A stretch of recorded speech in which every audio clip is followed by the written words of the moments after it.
You may have noticed my video yesterday about the Qatar jet deal magically disappeared.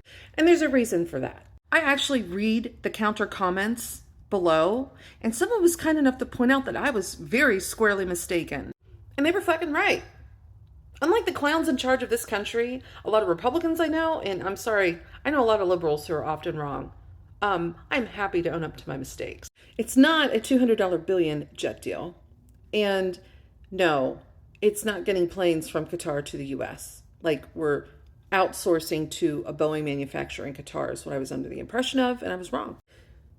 And when I actually started correcting my information, it's a hell of a lot fucking worse. And here we go. So yes, this $200 billion deal of the century that Trump is bragging about, only $96 billion of that involves Boeing. And technically GEAE is Cincinnati shout out. But I'm going to talk specifics here, okay? We're talking like 160 twin-aisle jets. I think it's a mix of 777 X's and 787s, right? And I decided to figure out how much this costs because $96 billion sounded like a steal to me. And that's because I write for the aviation industry for my content marketing. So on average, these jets can range upwards of $250 million on average. Some even I think the 787s are pushing 280 a piece. Instead of going with like the Rolls-Royce engines, they went with the GEAE Gen X series, probably the newest ones. And do the math, okay? Do the math. I came up with roughly, okay guys, roughly, because obviously we're not seeing all of the ins and outs of the deal, roughly 120 billion value. But they're going to pay 96 billion. So that's like what, roughly 30-ish% off the top. And you're thinking, well, they're buying a bulk, fuck it. And normally I would agree, but we're talking about Boeing here. Why is Boeing giving out planes like a Black Friday sale? Maybe it's because Boeing is drowning in lawsuits right now. Civil liability, they had the crashes of the 737 Maxes, I think it was, over the last 5 or 6 years. They're actively trying to settle this suit and the families are resisting. They had the door plug failures. They've got fines from the FAA for being shitty on their quality. Need I go on? And it seemed like the DOJ was having a spine against this company.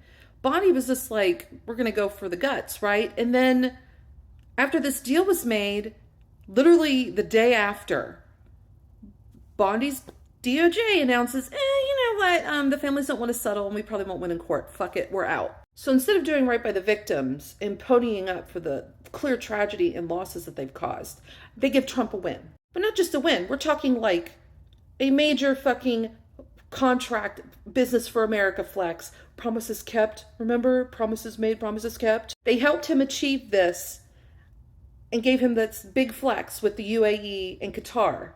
And of course, don't forget that the other jet that Qatar gifted the US, the one we're going to have to pay a fucking billion in taxpayer funds to retrofit.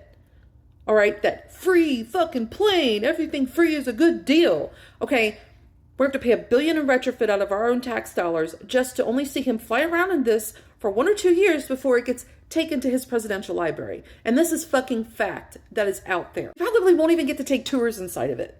And if we do get to take tours, he's probably going to make us fucking pay for it, right? Meanwhile, the real Air Force One jet deal, 2 new Air Force Ones, by the way, is running behind. It's running over cost and behind schedule. Clearly, Trump is mad he's not going to get his fucking fancy plane anytime soon because it looks like the ones that Boeing was supposed to be building, those won't be actually available to fly around in until 2027, right before he's got to leave office. So the man's throwing a tantrum that he can't get his fancy plane and look cool.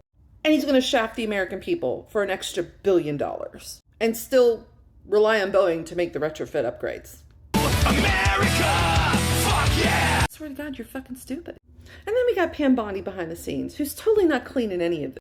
Turns out for several years she was working for a law firm behind the scenes that lobbied for Qatar. Oh, and Amazon, and Uber, and every other fucking mega corporation that's trying to deny you lunch. So yeah, while we have veterans, our soldiers, still healing from the scars and trauma and loss of life from the 5,000 Taliban soldiers that Trump released during that big, beautiful fucking deal. Or, while we're watching Qatar, a state that sponsored Al-Qaeda and other foreign entities, like the ones that flew into our fucking towers. Okay, well, they're getting the red carpet fucking treatment right now by Trump. I want to ask you a question. What the fuck are we actually doing? Are we really going to ignore this history of our country and our relations with these other very shady characters overseas? 9/11, it's not even been 25 years ago. We still have their conspirators in prison. And now we see him doing deals with that T organization leader in Syria. You know, the rebel group that overthrew Assad, and everybody's like, well, he's still better than Assad. The man supported T groups that unalived our soldiers, and here's our president shaking his hand, wanting to make deals. What happened to your patriotism? What happened to your love for soldiers and their memories? This is American pride? This is supporting our troops? This is being a patriot? This is America, where traitorism is cool, apparently. Just so long as you feel that you're right at any fucking cost. So like my example today, where I can look at the facts of something and realize I made a mistake, I hope that you can look back on this side of history and feel the same and be able to do the same. This redefinition of American values and patriotism and support is shameful. It is shameful what you're allowing to happen. This is an insult. I have so many veterans that I love and care about right now who are struggling with these deals being made and the deals that have been made in the past. I have a child in the military, and I'm wondering at what cost? At what fucking cost?